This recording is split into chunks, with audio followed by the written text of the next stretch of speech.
Hello friends, welcome to my YouTube channel Judgment Day. ನಮಸ್ಕಾರ ಸ್ನೇಹಿತರೆ, ತಮ್ಮೆಲ್ಲರಿಗೂ ನನ್ನ ಯೂಟ್ಯೂಬ್ ವಾಹಿನಿ ಜಡ್ಜ್ಮೆಂಟ್ ಡೇಗೆ ಸ್ವಾಗತ. Friends, today we will see a case very honourable Supreme Court held that employee not absolved merely because he is superannuated. That means whenever any employee is discharged or whenever any employee is retired from services, whatever the crimes or whatever the wrong things he committed cannot just go away.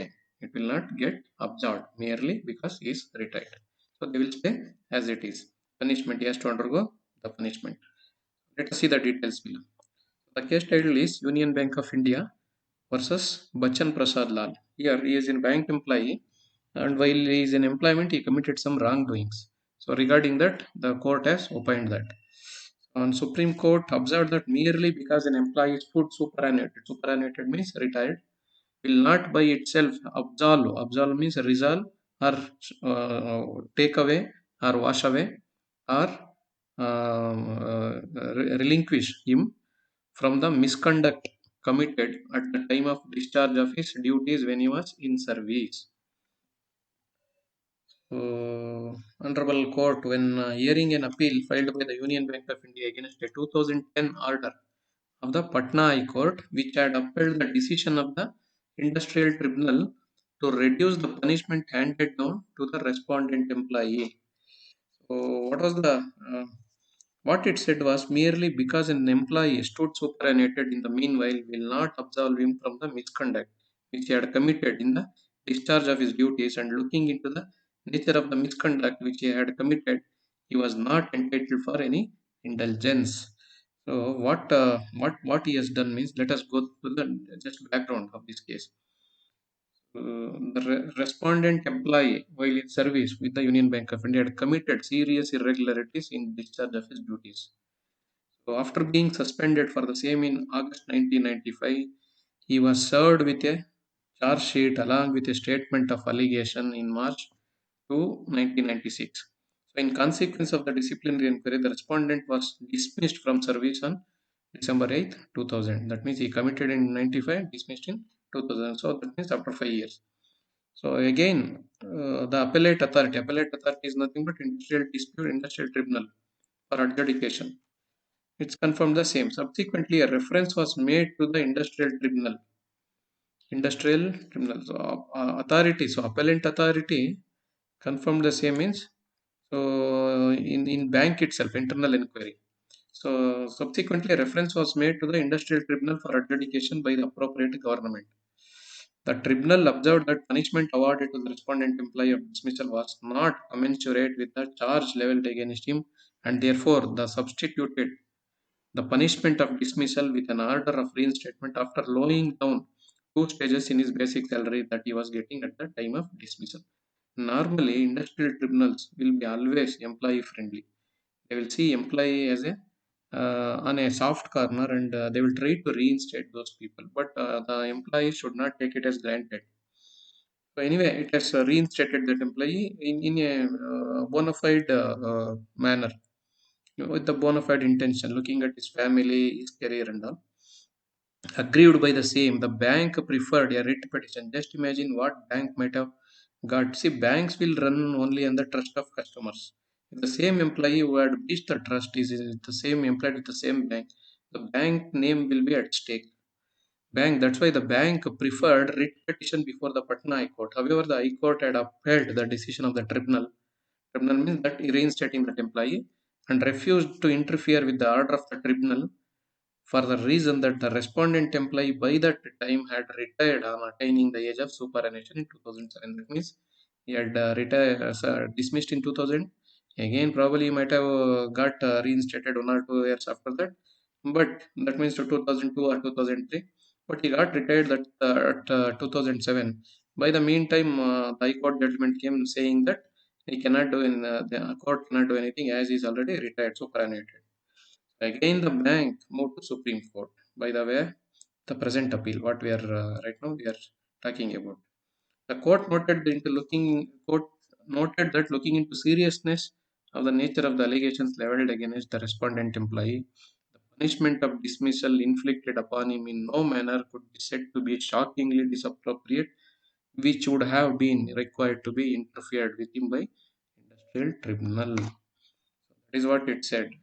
Punishment of dismissal inflicted upon in no manner could be said to be shockingly no.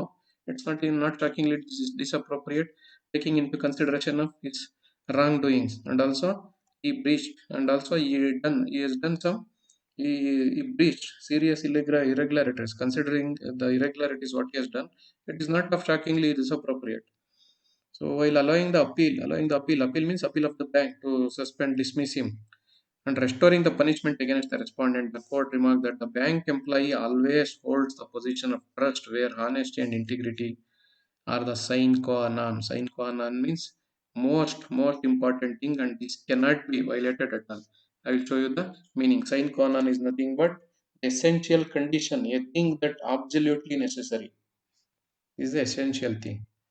So this is what. So it's an essential thing. It would never be advisable to deal with such matters leniently. So consequently, the dismissal punishment of dismissal imposed upon the respondent was restored. That means whatever the bank internal team has given the punishment, that was restored and upheld. Judgment of the High Court was overridden. So this is case title is United Bank of India versus Bachan Prasad law. So we have seen in many of the cases, either the government or private. Normally in government, private means they will remove. In government, what people will do is, so whenever any employee is suspended due to bad conduct, so the court proceedings will go on and go on. By the time court decision comes, he will be out of the service.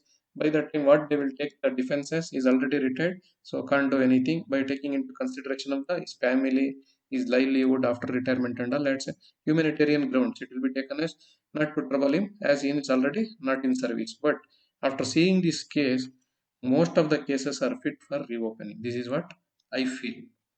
Because even though whatever he does, once he retires, those irregularities cannot be regularized. This is what court said. This is a very good decision, in fact. So I think this will act as a slap on the face for people who commit misconduct, irregularities and all. So they cannot take any defense saying that we will do the irregularities and we will either resign from the service or getting dismissed. So even they after they retire also, the punishment will be they will not escape from the clutches of law even after they are retired. This is about this case, friends. The case title is Union Bank of India versus Bachan Prasad Lal. So, friends, please enter your valuable inputs and observations in the comment section below. Also, please like, share, and subscribe this channel. Thank you very much, friends. ಸ್ನೇಹಿತರೆ, ಇವತ್ತಿನ ಪ್ರಕರಣ ಮಾನ್ಯ ಸರ್ವೋಚ್ಚ ನ್ಯಾಯಾಲಯದಿಂದ ಬಂದಿರುವಂಥದ್ದು. ಇಲ್ಲಿ ಏನಾಗಿದೆ ಅಂದರೆ, ಯಾವುದೇ ಒಬ್ಬ ನೌಕರ ಅವನು ಅವನು ರಿಟೈರ್ ಆಗಿದ ತಕ್ಷಣ ಅಥವಾ ಅವನು ಸೇವೆಯಿಂದ ಅವನು ನಿವೃತ್ತಿ ಆಗಿದ ತಕ್ಷಣ ಅವ್ನು ಮಾಡಿರೋ ತಪ್ಪೆಲ್ಲ ತೊಳೆದೋಗೋದಿಲ್ಲ ಅಥವಾ ಕಳೆದೋಗೋದಿಲ್ಲ ಅಥವಾ ಅವ್ನು ಮಾಡಿರೋ ತಪ್ಪೆಲ್ಲ ಅದನ್ನು ಮುಚ್ಚಿ ಹೋಗೋದಿಲ್ಲ, ಮುಚ್ಚಿ ಹೋಗ್ಬಾರ್ದು ಅಂತ ಹೇಳಿದೆ ಇಲ್ಲಿ. ಏನು ಕಾರಣ ಅಂತಂದ್ರೆ, ನಾವೇ ಹಲವಾರು ಪ್ರಕರಣಗಳಲ್ಲಿ ನೋಡ್ತೀವಿ. ನೋಡಿ, ಇದೊಂದು ಬ್ಯಾಂಕು ಮತ್ತೆ ಬ್ಯಾಂಕ್ನ ನೌಕರನ ಮಧ್ಯೆ ಬಂದಿರುವಂತ ಮನಸ್ತಾಪ ಇದು. ಪ್ರಕರಣದ ಹೆಸರು union bank of India versus Bachchan Prasad Lal. ಇವನ್ ಏನಾಗಿರ್ತಾನೆ ಅಂದ್ರೆ, ಇವನೊಬ್ಬ ನೌಕರ, ಬ್ಯಾಂಕ್ ನೌಕರ. ಈ ಬ್ಯಾಂಕ್ ನೌಕರ ಏನ್ ಮಾಡಿರ್ತಾನೆ ಅಂತಂದ್ರೆ, ಇಲ್ಲಿ ಒಂದು ಇಲ್ಲಿ ನೋಡಿದಾಗ ಇಲ್ಲಿ ಈ ಈ ಈ ಬ್ಯಾಂಕು ಈ ವ್ಯಕ್ತಿಯ ಮೇಲೆ 2010ರಲ್ಲಿ ಒಂದು ಪಾಟ್ನಾ ಹೈಕೋರ್ಟ್, ಪಾಟ್ನಾ ಅಂದ್ರೆ ಬಿಹಾರದ ರಾಜಧಾನಿ ಪಾಟ್ನಾದ ಹೈಕೋರ್ಟ್ ಅಲ್ಲಿ ಒಂದು ಪ್ರಕರಣವನ್ನು ದಾಖಲಿಸಿರುತ್ತೆ. ಪ್ರಕರಣದಂತೆ ಏನಾಗಿರುತ್ತೆ ಅಂತಂದ್ರೆ, ಇಲ್ಲಿ ಇಂಡಸ್ಟ್ರಿಯಲ್ ಟ್ರಿಬ್ಯುನಲ್, ಅದಕ್ಕಿಂತ ಪ್ರಕರಣ ಹೈಕೋರ್ಟ್ ಹೋಗಿತ್ತು ಏನಂದ್ರೆ ಮೇಲ್ಮನವಿ, ಅದು ಅಪೀಲ್ ಹೋಗಿರ್ತಾರೆ.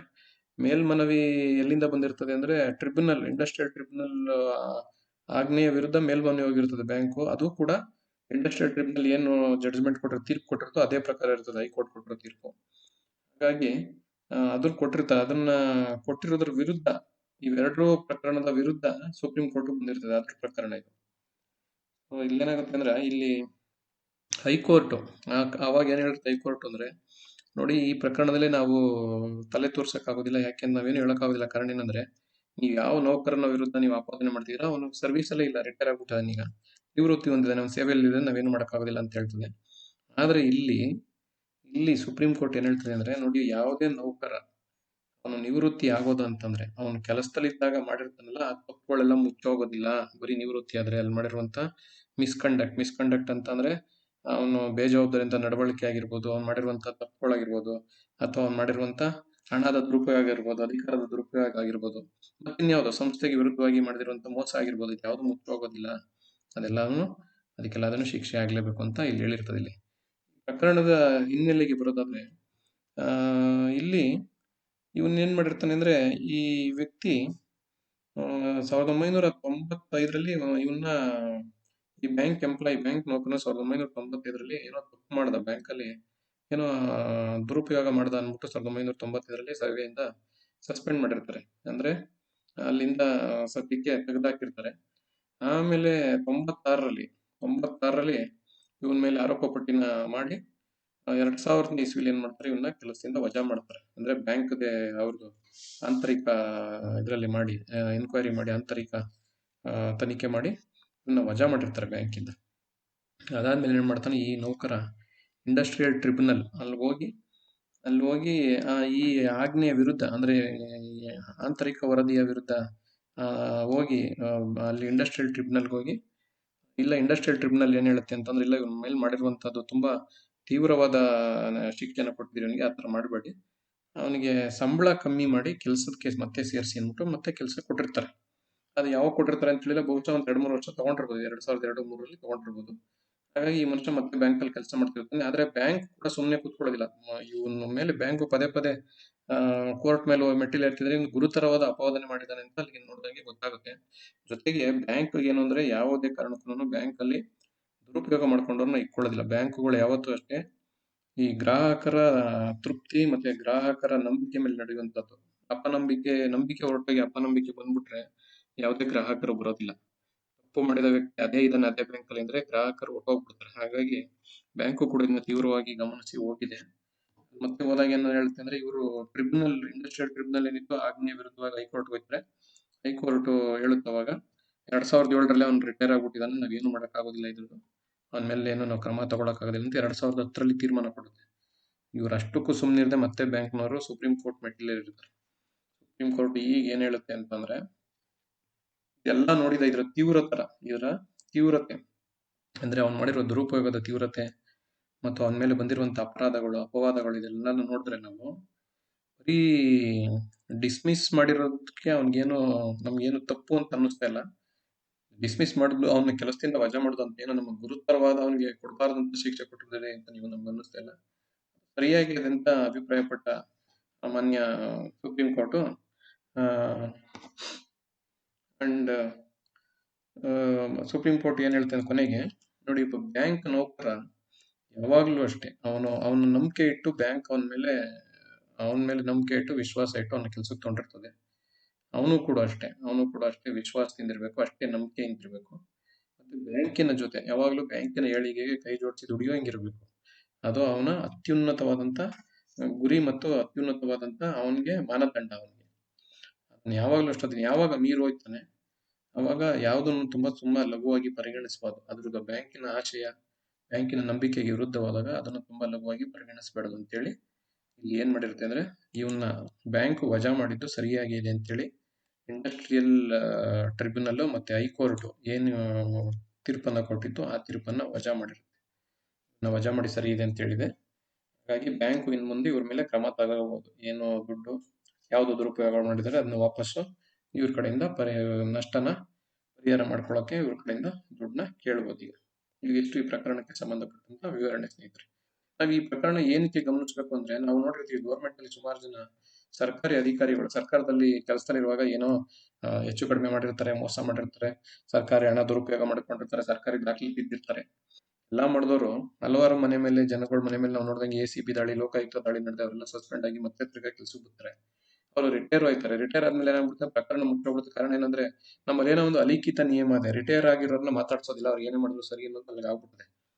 ಆತರ ಪ್ರಕರಣಗಳು, ಈ ಪ್ರಕರಣದ ತೀರ್ಪನ್ನು ನೋಡಿದ್ರೆ ಬಹುಶಃ ಆ ಪ್ರಕರಣಗಳಿಗೆಲ್ಲ ಮತ್ತೆ ಜೀವ ಬರ್ಬೋದು. ಕಾರಣ ಇಲ್ಲಿ ಸುಪ್ರೀಂ ಕೋರ್ಟ್ ಸರಿಯಾಗಿ ಹೇಳಿದೆ, ಕೆಲಸದಲ್ಲಿರುವಾಗ ಮಾಡಿದ ತಪ್ಪನ್ನ ರಿಟೈರ್ ಆಗೋದ್ಮೇಲೆ ಮುಚ್ಚಾಕೋಕ್ ಆಗೋದಿಲ್ಲ, ರಿಟೈರ್ ಆಗೋದಂತ ಬಿಡಕ್ಕೂ ಆಗೋದಿಲ್ಲ.